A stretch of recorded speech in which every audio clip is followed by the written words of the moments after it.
Hi guys, welcome.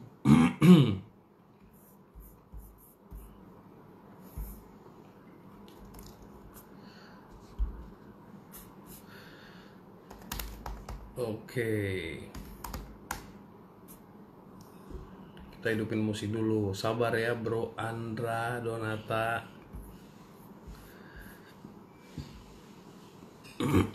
Siap. Not that easy, but Grammarly can help. This sentence is grammatically correct.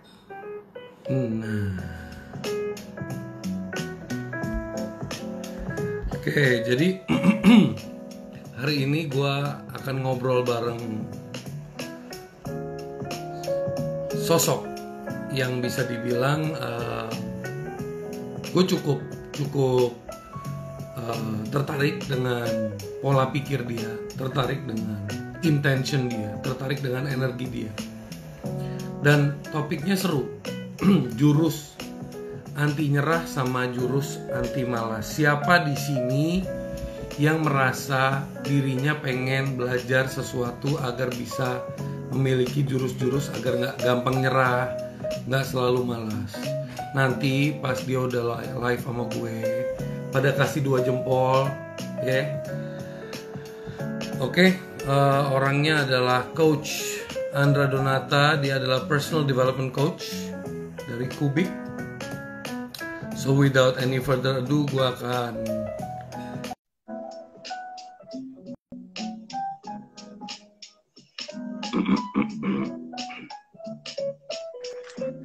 Oi bro. Halo bro. Siang semuanya. Gimana bro? Lagi nyantai bro? Alhamdulillah. Baru selesai exercise, jadi masih keringetan. Tapi beneran tadi kayak rambutnya beneran lu sisir ya bro ya? Ini masih lepek, ini keringat masih banyak. Aduh, kalau ketemu langsung mungkin bau kecutnya terasa sekali mungkin. Oh gitu ya. Gimana keluarga sehat semuanya ya? Bapak juga sehat ya? Sehat.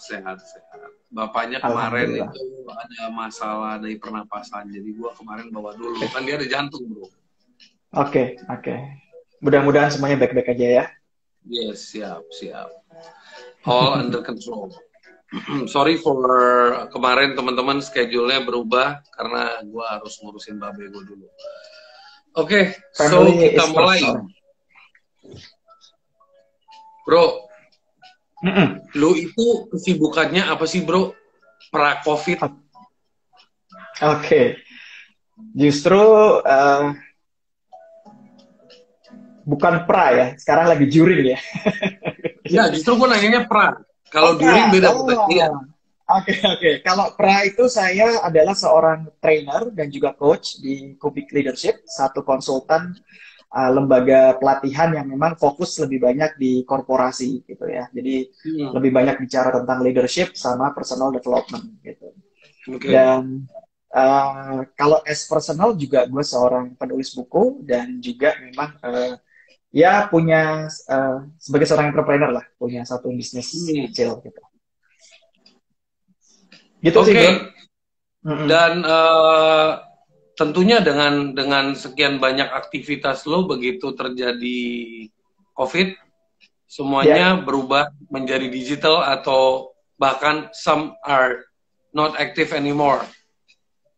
Ya, dan perubahannya udah 180 derajat ya. Artinya di 2 minggu pertama itu penghasilan gua hampir zero gitu.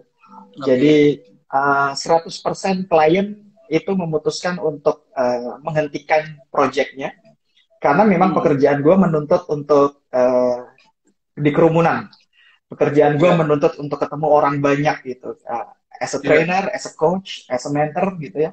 Itu semuanya completely langsung di cancel gitu, bukan mundur ya, cancel gitu. Jadi dan 2 minggu pertama gue kayak orang gila gitu, ini gue mesti ngapain gitu, karena salary gue kan berbeda dengan employee. Kalau employee ya dia tinggal kerja dari rumah, dia dapat gaji bulanan. Sedangkan kalau gue berdasarkan project yang memang didapatkan dari klien. Nah, ketika project berhenti, otomatis no. Nah, 2 minggu pertama itulah di mana gue mengalami transisi besar-besaran tuh. Memilih antara menyerah untuk hidup dan akhirnya wait and see, atau memilih untuk tetap produktif dengan cara lebih kreatif. Gitu. Mantap sekali. Jadi guys, bukan hanya kita-kita aja, bukan hanya gue sama kalian, tapi seorang coach yang udah mainan sama korporasi bisa stres, oke? Kalau ada yang nggak stres, kalau ada yang nggak stres, gue malah pengen ngobrol sama dia tuh. Iya. Dan bisa suddenly income-nya suddenly stop gitu loh. Jadi kadang-kadang kan banyak orang berasumsi kemana-mana ya, berasumsi ya lo mah enak, lo kan udah ada duit, gue yang susah, gue lagi dalam susah. Sebenarnya menurut gue enggak sih. Setiap orang punya kesulitannya masing-masing, punya challenge-nya masing-masing. Dan serangan ini serangan yang equal. Cuman kalau kita banding-bandingin ya memang di tiap level dalam hierarki Maslow ya challenge-nya beda-beda gitu. Exactly. Gitu. So, dan yang gue malah mau tekanin dulu bahwa ternyata satu hal yang gue pelajari, dulu gue pernah mendengar sebuah kalimat, the mother of innovation is problem gitu. Dan itu gue rasain benar hari ini gitu. Jadi dulu gue melihat itu sebagai sebuah kata-kata baik, bijak gitu. Tapi hari ini gue merasakan benar bahwa apa yang gue dapat hari ini, apa yang bisa gue lakukan hari ini, dan apa yang gue akhirnya bisa create hari ini, itu dulu sebelum masa pandemi gue nggak pikirin tuh. Bahkan tidak terbesit di kepala tuh akan ngelakuin seperti ini. Gitu. Sekarang gue punya cara baru untuk gue bisa tetap survive, menghasilkan, dan gue mulai menikmati gitu ya. Dan ini thanks to COVID malah. Gitu. Gak ada COVID, gue nggak akan bisa sekreatif ini gitu. Dan nggak tahu ya gue merasa kayaknya kita negara yang paling keren sebenarnya, karena Indonesia itu memang makhluknya itu kalau dipepet langsung kreatif bro. makhluknya karena emang kita negara orang-orang jenius gitu dan pekerja keras istilahnya the power of kepepet ya, the power of kepepet itu bener banget ya. Iya betul sekali bro. Jadi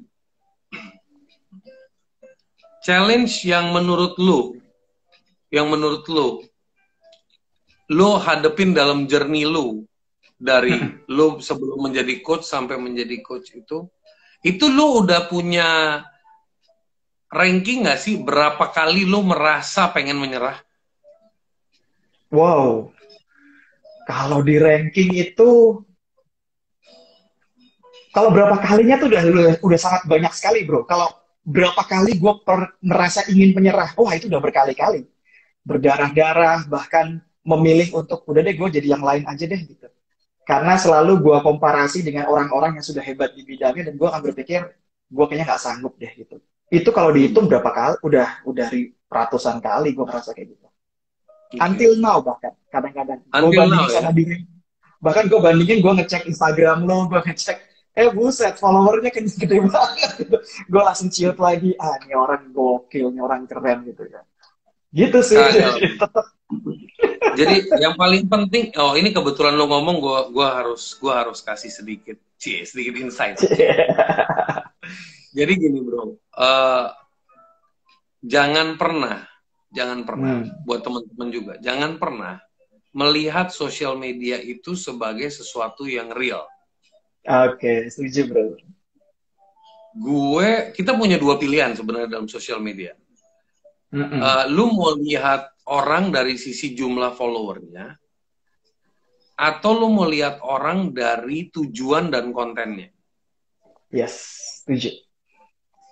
Begitu lu udah lihat orang dari tujuan dan konten, lu nggak akan peduli mau dia followernya berapa juga, lu nggak peduli.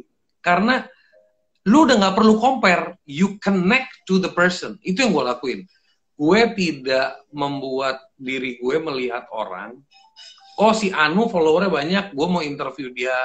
Atau si Anu follower dikit, gue nggak mau anggap dia. Enggak. Gue larinya individualnya. Nih orang keren, kontennya keren. Connect sama gue. Connect sama gue punya purpose. Connect sama gue punya energy. Connect sama gue punya desire. Dan gue ingin belajar dari orang itu. Jadi gue ngundang lu bukan hanya untuk ngobrol biasa, gue juga pengen belajar. I want to learn. Sekalian si audience juga bisa belajar. Jadi sometimes just fuck it, nggak usah anggap, you know what I mean? Just at the end of the day it doesn't matter. Itu yang bikin kadang-kadang orang itu jadinya ngedrop, ya kan, nggak penting, ngedrop, nggak penting gitu. Dan ini yang bikin gue salut sama dirimu, bro, gitu ya. Jadi I really appreciate gitu ya bahwa lu ngundang gue gitu, dan somehow walaupun kita nih baru ketemu gitu ya, tapi energinya langsung terasa connected gitu, dan gue kerasa banget gitu. So thank you banget, dan bagaimana lu begitu humble-nya untuk mau belajar dari banyak orang nih. Siapapun yang nonton hari ini orang ini sangat recommended untuk teman-teman ikuti cara berpikirnya, itu keren banget. Thank you, bro. Thank you, bro. Oke, bro, kita masuk ke hot topic, bro. Tadi lu ngomong sama gue kalau lu udah banyak sekali, bahkan ribuan kali merasa menyerah. Oke, itu baru satu. Lu bisa cerita satu momen nggak di mana lu suddenly merasa gue udah males ngapa-ngapain, menurut gue nggak penting untuk ngurusin apa-apa, I'm done, I need to take a break, fuck the world.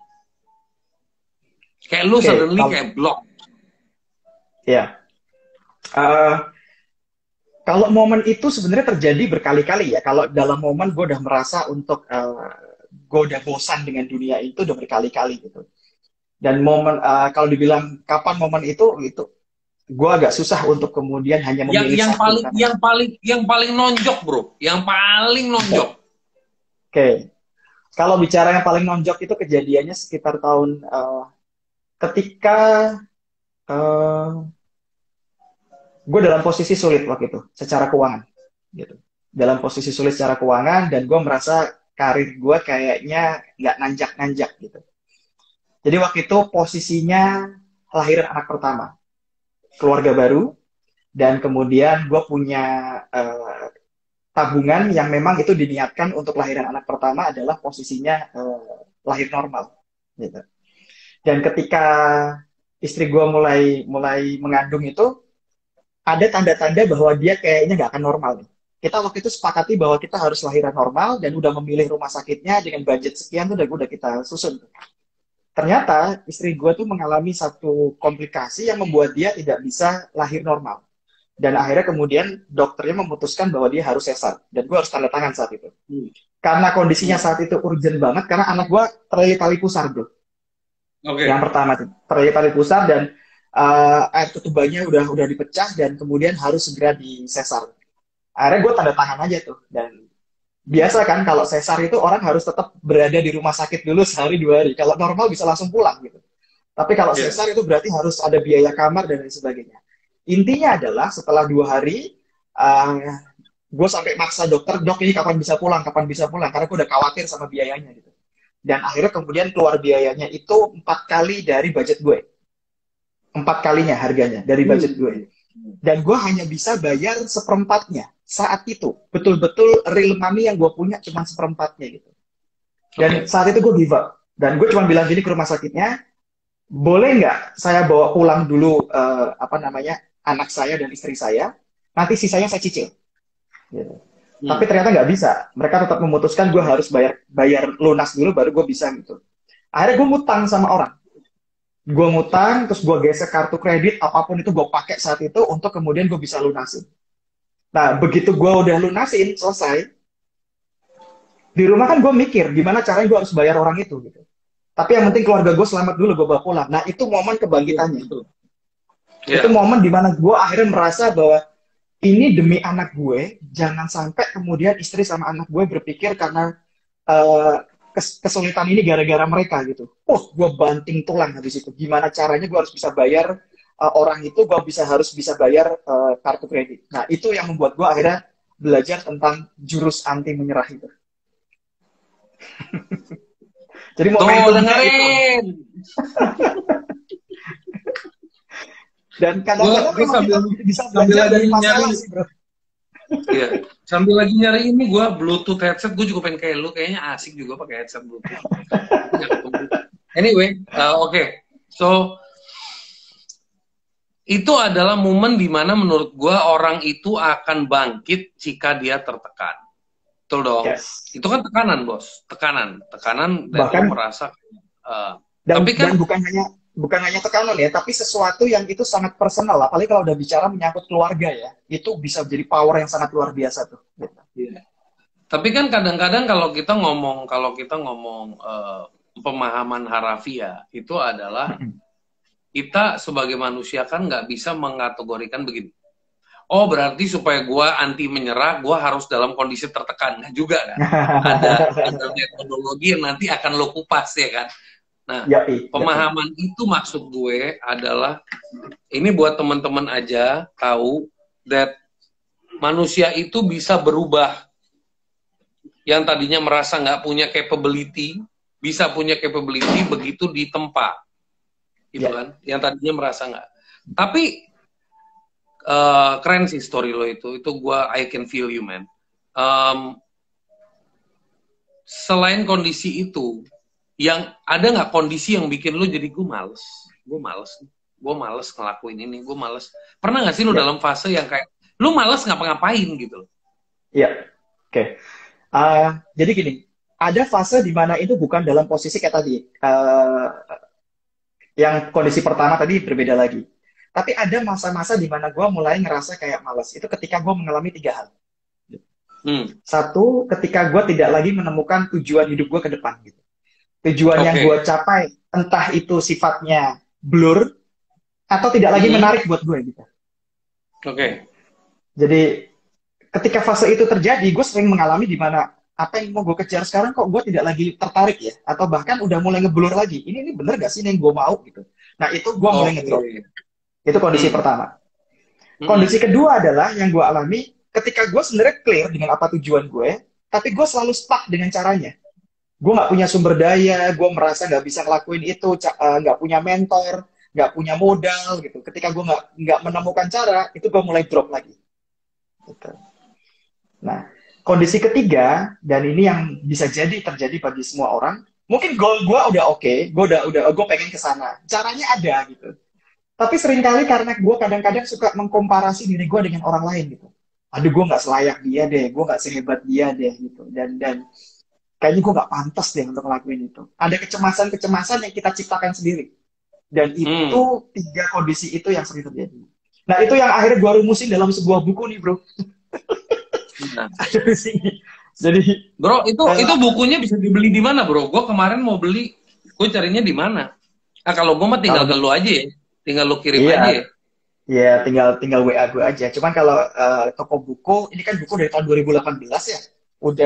Kemarin udah dia ngasih informasi bukunya udah habis gitu. Jadi gue belum cetak ulang. Kalau ini gue di tempat gue juga baru tinggal 80 biji doang tuh. Gitu. Cuman intinya adalah bahwa gue menyadari 3 kondisi itu gitu, dan itu based on research. Ternyata juga relate bahwa orang sering mengalami kondisi down tadi yang lo bilang. Gitu. Oke, keren.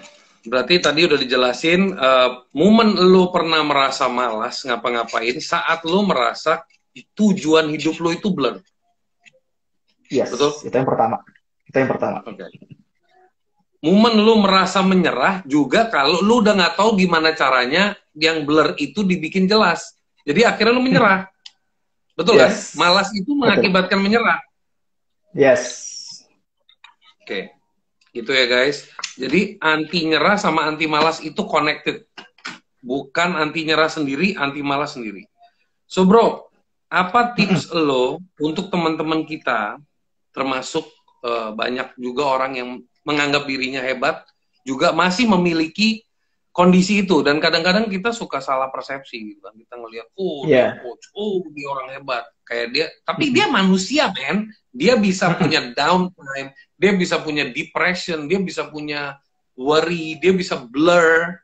Kadang-kadang kan itu terjadi dalam human being as a human. Nah, lu bisa mulai. You can start with your story. You can start with the story. You can start with directly giving the tips atau case study. By the way, welcome dulu ada Bro Dodi, ada Mas Dimas. Halo. Ya. Suhu tingkat dewa ini udah mulai datang jam segini kan ngeri gue nya juga. Jadi agak gimana kayak gitu. Oke. Lanjut bro. Oke, so kuncinya adalah gini, satu prinsip yang gue yakini adalah kalimatnya gini, something that you can imagine, you can believe it, dan sesuatu yang kamu yakini, you can achieve it. Gitu. So ini sebenarnya kembali kepada lo nggak akan bisa kemudian directly action atau melakukan sesuatu kalau lo bahkan nggak bisa ngebayangin apa yang lo inginkan. Gitu. Okay. So, start dengan memiliki dulu sebuah gambaran, lu mau apa sebenarnya. Dan pertanyaan yang paling sulit yang pernah gue alami dan juga ketika gue coaching orang adalah, what do you really want? Itu banyak orang yang sulit untuk menjawab itu. Dan tipsnya adalah, kadang-kadang kita nggak bisa sendirian bro, untuk bisa menemukan itu. Kita perlu gabung di komunitas, kita perlu banyak piknik, kita perlu kumpul sama orang-orang yang memang tujuannya sama. Dan disitulah baru kita punya gambaran. Gitu. Nah, banyak orang nggak bisa menemukan itu ya karena kurang wawasan menurut gue. Karena orang-orang ini lebih banyak sendirian, nonton TikTok, dan kemudian nggak ngapa-ngapain gitu. Dan gimana lo mau punya pikiran itu kalau memang hidup lo tidak melihat lebih banyak, tidak bergaul lebih banyak. Gitu. Jadi, dan dengan siapa kita bergaul, menurut gue itu sangat menentukan sih bro. Apakah hidup lo itu mau akhirnya cuman nyinyir, mau cuman julid, atau hidup lo tuh akan dipenuhi dengan harapan-harapan, dipenuhi dengan impian-impian besar. Dan lo termotivasi ketika ngelihat teman-teman, gila dia bisa gitu ya, dia bisa gitu ya. Nah disitulah baru kemudian kita punya program di kepala kita untuk kita mesti ngapain. Coba lo tes gue mau jawab lo dengan pesona orang standar. Bro, lo maunya apa? Lo tanya gitu. Gue jawab sama lo dengan pesona orang standar. Jadi biar seru nih. Bro, terus lo intinya tuh apa yang lo inginkan dalam hidup ini? Gitu? Gue tuh pengen punya banyak duit bro. Gue pengen kaya bro.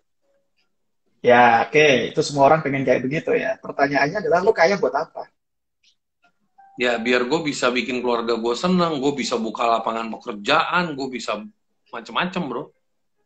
Oke, jadi keluarga lo bahagia kalau lo kaya ya bro? Harusnya begitu ya bro, harusnya, harusnya. Menurut berarti kalau lo nggak kaya, keluarga lo nggak bahagia ya bro? Wah, kasihan sekali hidupmu bro. Kasihan sekali hidupmu kalau kebahagiaan keluargamu diukur dari kekayaanmu bro. Ya tapi kan kalau keluarga gue susah, nggak ada duit, ya mereka juga nggak akan bahagia. Tapi kalau gue banyak duit, gue bisa membahagiakan mereka. Wah, cakep tuh bro. Cuman pertanyaannya adalah, enaknya bahagia dulu baru lo bisa kaya, atau lo kaya dulu baru lo bisa bahagia bro? Oke, kalau ngomongnya ke arah situ, ini gue lagi pakai pesona ya, susah nih. Udah di atas suruh turun tuh susah, oke bro? Oke, tapi try. Oke. So, ya harusnya kalau gue sekarang nggak punya duit, gue sekarang lagi nggak punya duit, gue lagi susah. Jadi untuk gue mencari kebahagiaan itu nggak gampang. Jadi kalau gue punya duit, mungkin gue akan jauh lebih senang melihat orang tua gue senang. Itu ceritanya gue lagi di pesona itu. I'm trying. Dan gue ceritanya jadi orang yang ini nih, jadi orang yang nyinyir nih. Oke, sekarang gini bro, kalau lu nyari duit aja udah susah, gitu ya. Lebih susah mana kalau lu lagi nyari duit dalam posisi lu sendiri gak bahagia tuh? Itu lu ketemu orang, muka lu mesem, lu ketemu orang, muka lu tuh nggak ada redup gitu. Kira-kira orang mau bikin lu sukses nggak bro? Kalau lu sendiri ketemu orang aja nggak antusias, lu nggak bahagia. Orang kira-kira ada yang mau kerja sama lu nggak sih bro? Ya enggak sih. Ya, enggak. Dan malah menjauhkan lo dengan apa yang lo inginkan, bukan? Mungkin. Yeah. Ini ceritanya gue lagi jadi orang yang bebel ya bro ya. Jadi lu susah mengconvince gue. Gak apa-apa. Dan gue gak akan melakukan coaching di sini. Yang akan gue lakukan adalah direct. Gue tau. Orang bebel di direct aja.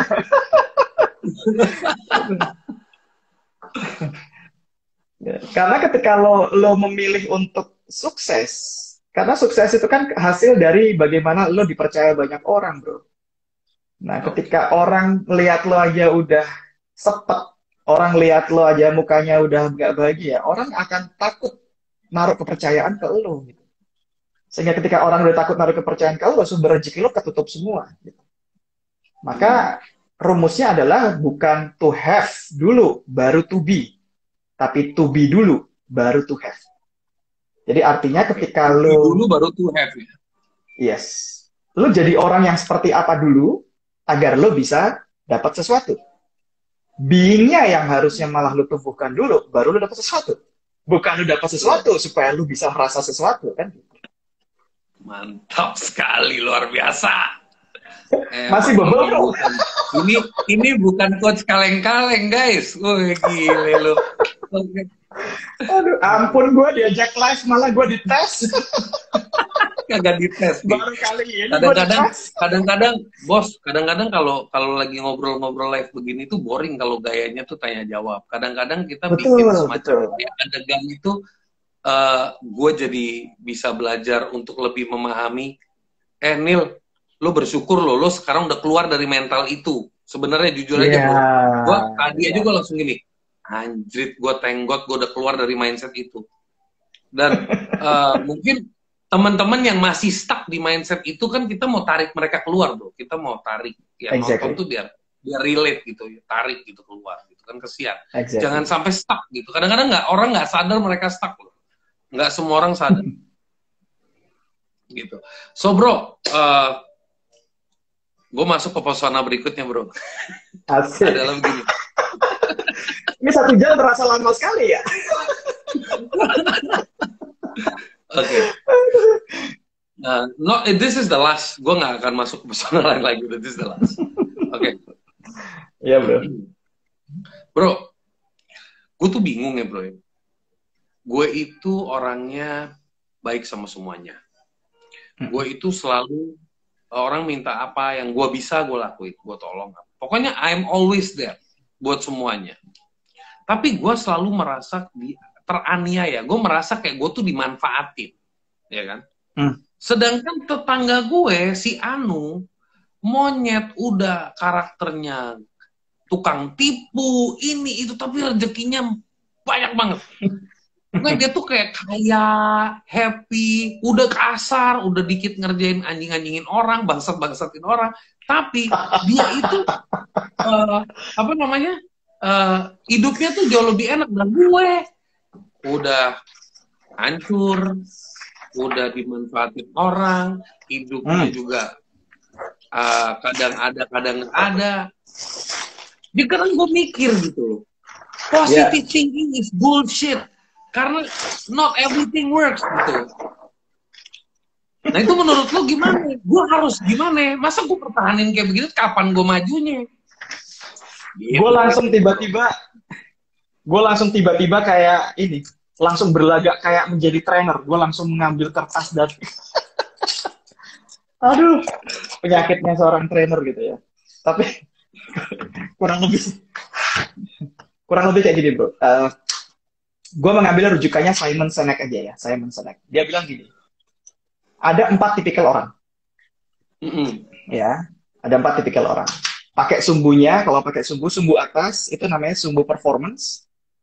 Sumbu yang kedua itu sumbu respectful.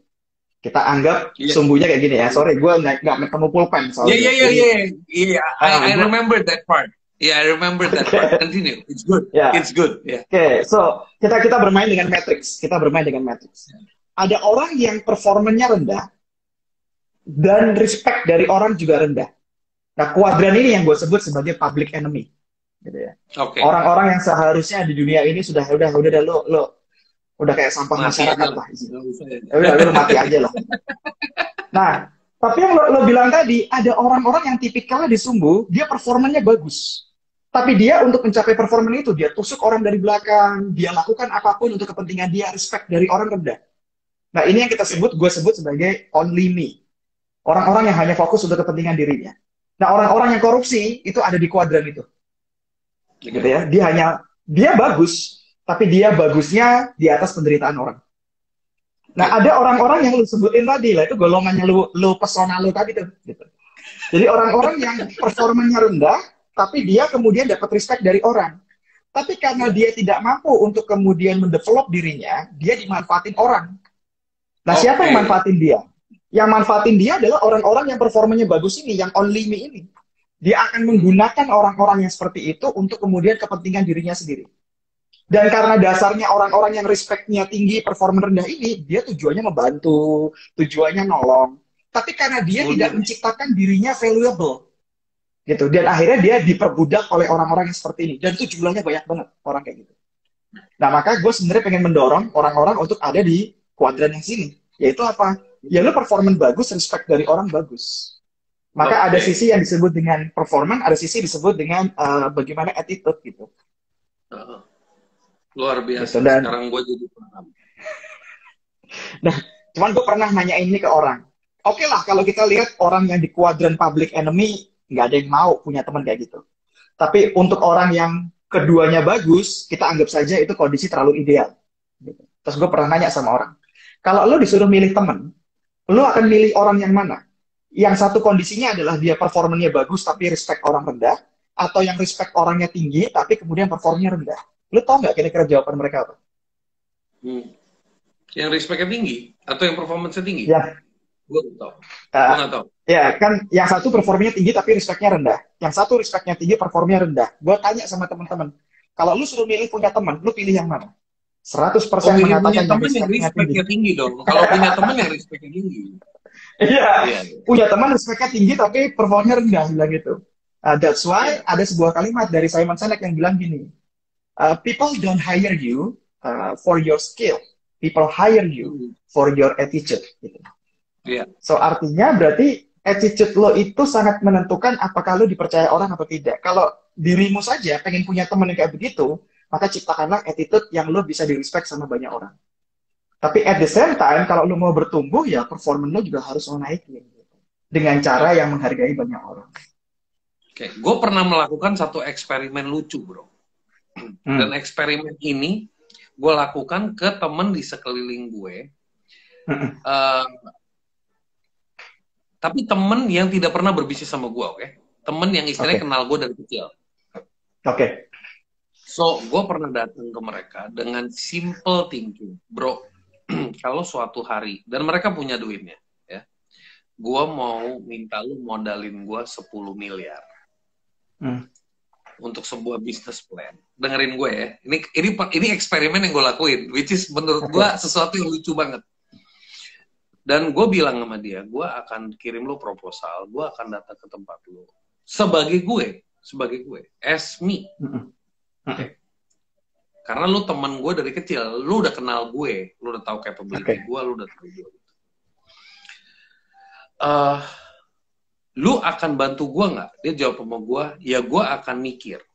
Terus gue kasih dia senario berikutnya. Sunil masuk majalah SWA, ya kan? Terus dia sewa Rolls Royce, ya kan? Dia sewa Rolls Royce, dia masuk majalah SWA, dia bayar, pokoknya dia jadi hebat gitu kan. Datang ke lo bikin proposal, gue lagi ada proyek yang ukurannya 100 miliar. Kalau lo mau chip in ya per slotnya 10 miliar. Lo kira-kira langsung bakal loncat atau lo bakal mikir lagi? Dia bilang gue akan loncat. Gue bilang, itu versi Sunil yang nipu banyak orang, ini versi Sunil yang apa adanya. Terus gue tanya, kenapa? Gue tanya sama dia.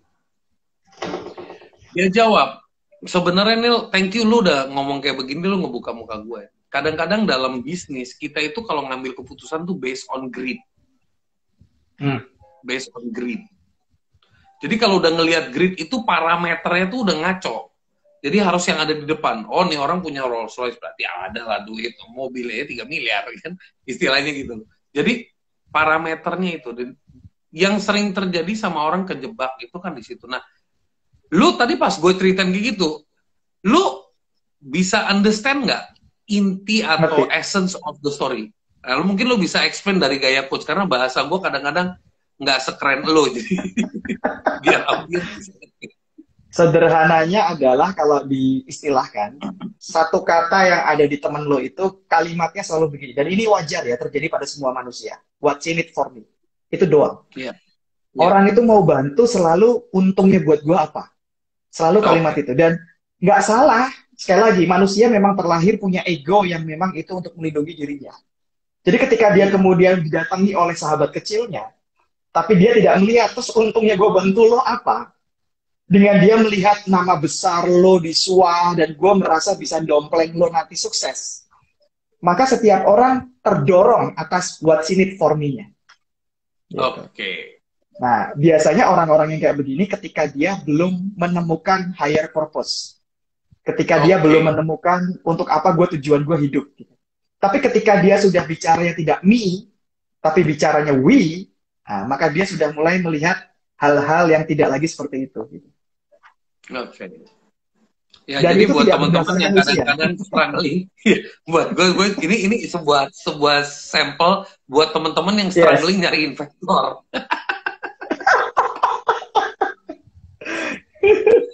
Ya, dan sekali lagi kan, kadang-kadang orang tidak lagi melihat saudara, teman, kalau udah urusan sama duit, Son. Gitu. Nggak ada.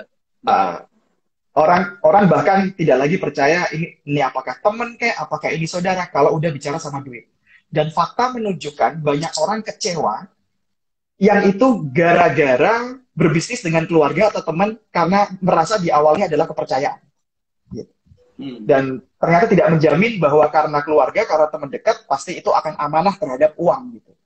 Dan itu yang membuat akhirnya orang berhati-hati seperti itu. Tapi again, sekali lagi, sebenarnya dunia ini karena sedang dipenuhi dengan hedon banget gitu. Dunia sedang dipenuhi dengan status di mana ketika kita secara material itu kita tinggi, dianggap kita tuh sukses gitu. Nah, disitulah orang kadang-kadang perlu untuk grounded lagi. Orang perlu untuk melihat lagi purpose of life lo tuh apa. Karena ketika lo mati juga apa yang lo dapetin semua ini lo tinggalin semua gitu. Iya, bener banget. Setuju gue. Bro, sekarang masuk ke sesi lu, bro. Bisa mulai lu beberkan jurus-jurusnya, bro. Sambil dengerin teman-teman. Ini nanti bakal ada diskusi, akan tanya, bro, by the way, lu masih ada waktu another 15-20 minutes nggak? Kan tadinya 1:30 to 2:30. Ada ya? Jadi nanti bisa ketemu ya? Oke.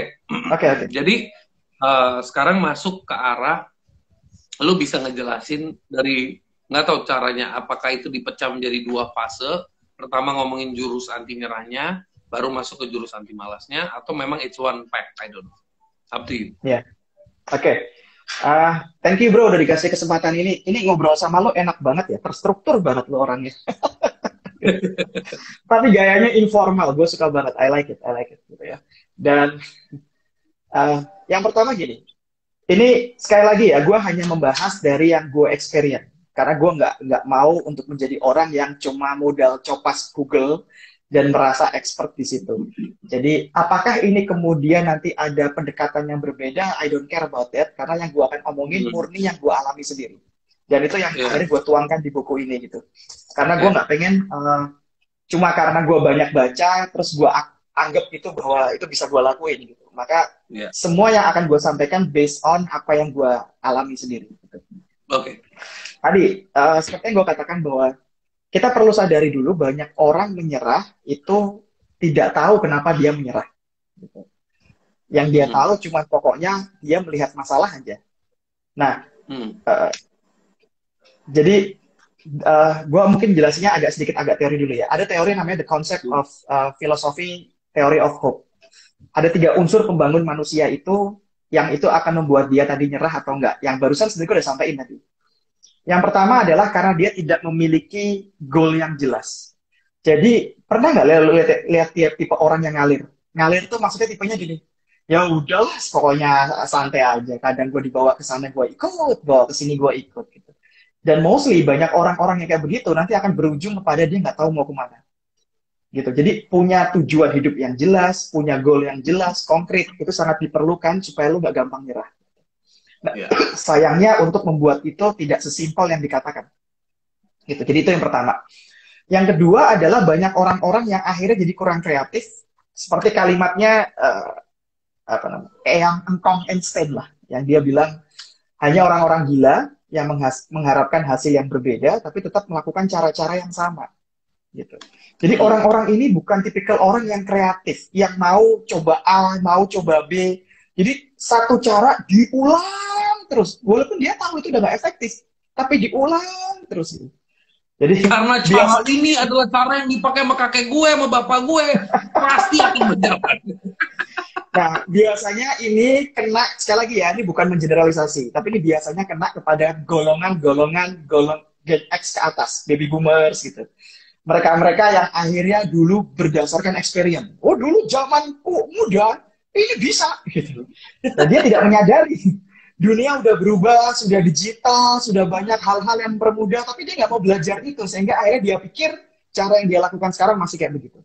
Nah, berapa banyak orang-orang yang sekarang ini akses terhadap pendidikan, akses terhadap kemudian wawasan rendah, akhirnya dia doing the same thing over and over again, tapi pengen mengharapkan result yang berbeda.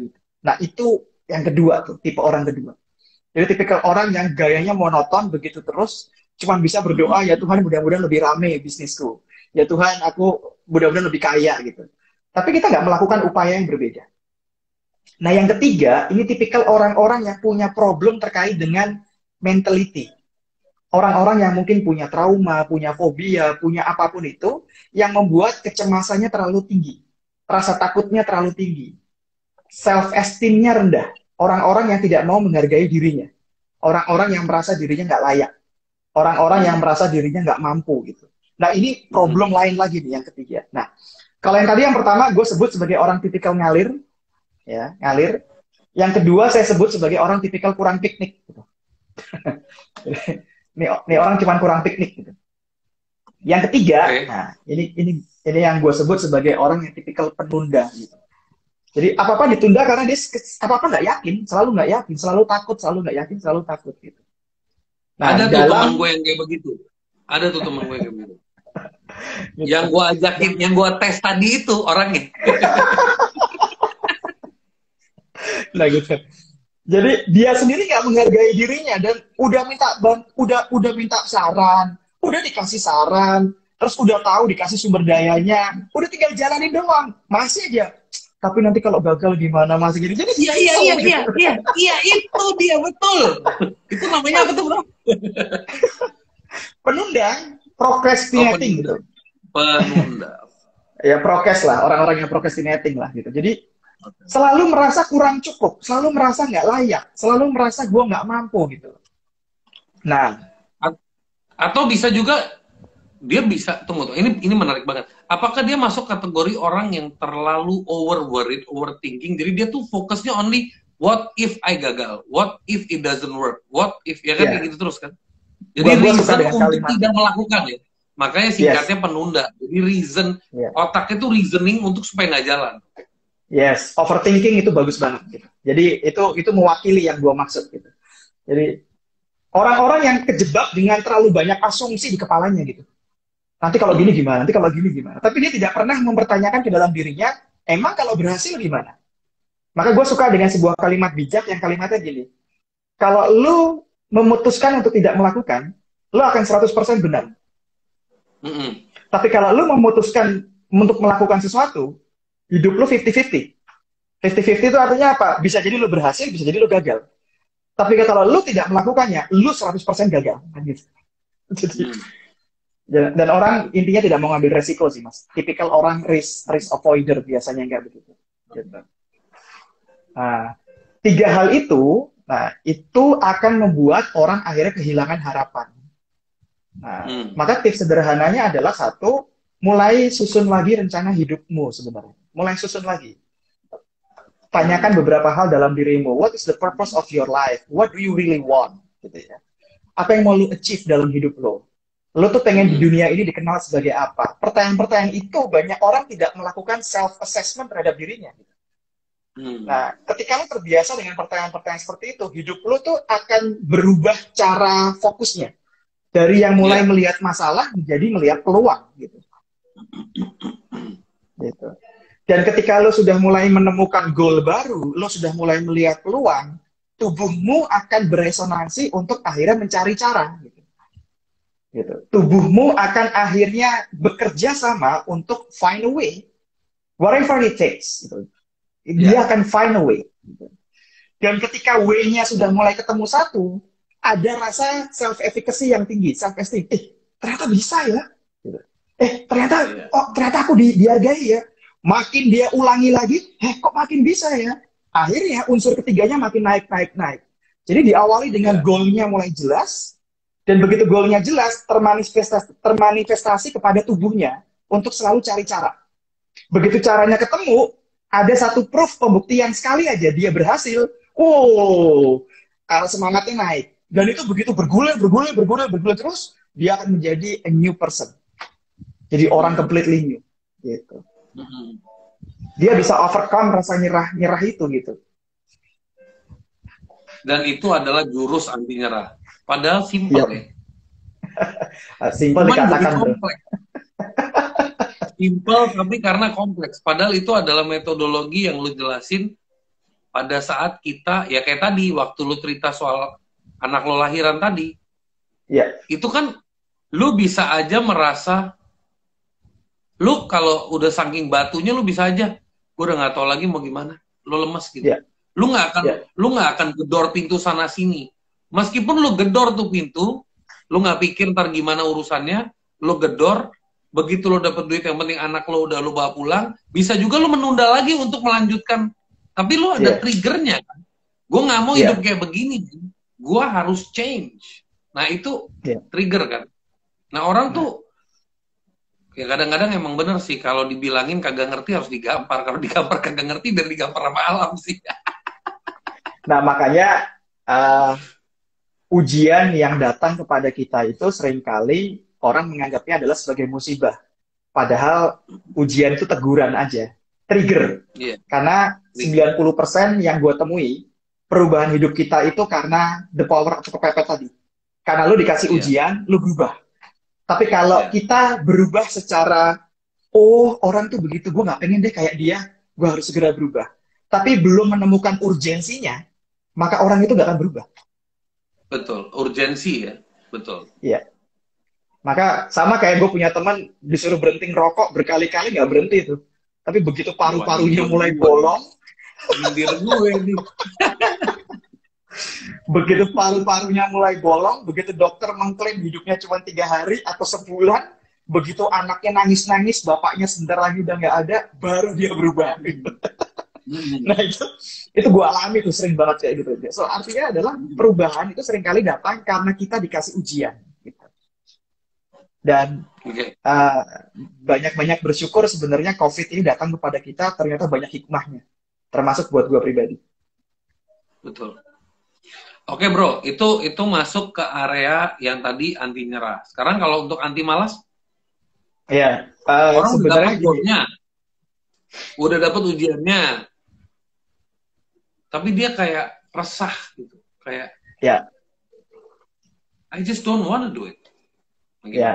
Nah, kalau untuk yang anti malas ini gini, orang itu tertrigger atas cuma 2 hal. Sama kalau kita dalam dunia spiritual ya, bahkan di agama saya, Allah itu sebenarnya men-trigger kita dengan reward and punishment. Ada surga dan neraka. Kalau dalam teori motivasi adalah manusia itu termotivasi atas 2 hal, toward to atau away from. Ada sesuatu yang mau dia kejar, pleasure, atau ada pain yang harus dia tinggalkan gitu. Nah sekarang tinggal jurus anti malasnya adalah lo harus temukan sesuatu yang membuat lo menghindari sesuatu dan mengejar apa yang lo mau. Contoh misalnya, dulu berat badan gue tuh 85 kg. Dan gue mengalami satu kondisi di mana semua hidup gue jadi kacau gara-gara pola hidup gue yang salah. Kerja nggak nyaman, pakai baju nggak nyaman, bahkan hubungan suami istri jadi nggak bagus. Gitu. Itu akhirnya berdampak pada semua aspek kehidupan. Tapi gue udah tahu gue harus hidup sehat, gue harus mulai diet, gue harus mulai olahraga. Tapi nggak ada yang men-trigger gue gitu. Sampai at the same time ada satu kondisi di mana gue didiagnosa diabetes. Dan sudah mengalami dalam posisi yang ini lemak gue sudah di atas, udah menakutkan gitu. Dan ketika dia dalam posisi itu, ada sudah mulai ancaman dari istri. Gitu. Walaupun bukan ancaman yang apa ya, tapi dia sudah mulai menekankan untuk, ayo dong berubah, ayo dong gini. Nah, trigger-trigger itu, yang memaksa itu, membuat gue akhirnya mulai tidak nyaman lagi dengan kondisi yang sekarang, dan gue harus segera pindah. Gitu. Maka kesimpulan gue yang mau gue sampaikan adalah, jurus anti malas, lu perlu untuk membuat ancaman yang membuat lo harus berpindah tempat.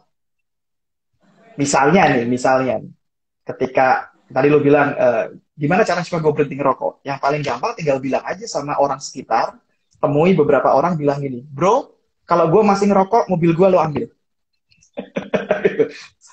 Kalau gue masih ngerokok, mobil gue lo ambil. Trigger itu akan membuat orang, oh, gue gak mau dong mobil gue diambil. Gitu. Maka gue akan lebih baik berhenti merokok. Nah, orang kadang-kadang perlu ada reward punishment begitu, Mas. Untuk dia bisa akhirnya gitu. Tapi ketika dia, sama kayak gue dulu bikin buku. Buku ini direncanakan tahun 2015, baru jadi 2018. Karena nggak ada reward punishment-nya. Karena gue merasa, ntar. Oh, kalau gue nggak kerjain juga nggak apa-apa. Dulu juga gitu, ketika gue harus diet, belum ada punishment-nya. Alah, kalau hari ini makan itu juga nggak apa-apa. Nggak ada yang masalah, nggak ada yang marah. Tapi begitu ada reward and punishment-nya, clear. Dan kalau gue harus terima konsekuensi itu gue nggak mau, disitulah gue mulai nggak males. Oke. Yang penting jangan sampai kejebak dalam sakarepku type ya, itu bahaya itu ya. Exactly. Yeah. Nah, orang-orang yang sekarang ini kaum rebahan di masa pandemi, orang-orang yang dalam tanda kutip, kok gue nggak produktif ya, kok gue nyantai-nyantai aja. Dugaan gue karena dia belum menemukan reward punishment-nya itu. Ya kalau gue rebahan juga nggak apa-apa, kalau gue ini juga nggak ada masalah. Tapi kalau dia di posisi yang akhirnya ketemu, kalau gue tetap gini doang, ini konsekuensi buat gue, dan gue harus begini. Orang itu akan tergerak, malesnya akan hilang. Secara alami. Oke. Menarik sekali. Oke, ini gue mau end dulu, gue akan replay again ya, karena ini udah 52 menit, daripada ntar gue ngobrolnya ngalirnya enak, kita simpen nih, ada pertanyaan. Tunggu, sebelum kita end, satu pertanyaan bro, jawab bro. Boleh. Ini, bro. Ada EQ, EQ, SQ, apakah saling berhubungan? Kalau EQ, IQ, SQ, riset bahkan membuktikan itu saling berhubungan, itu semua ada di kepala kita tuh. Bagaimana sisi logik, sisi intelektual, sisi emotion, sisi spiritual itu connected each other gitu. Dan gue paling tidak, gue ingin menyampaikan bahwa ada orang yang mengagungkan salah satunya. Oh, yang penting EQ. Oh, yang penting ini, karena ini. Kalau buat gue, ketiganya dihadirkan oleh Tuhan, ada maksudnya semuanya.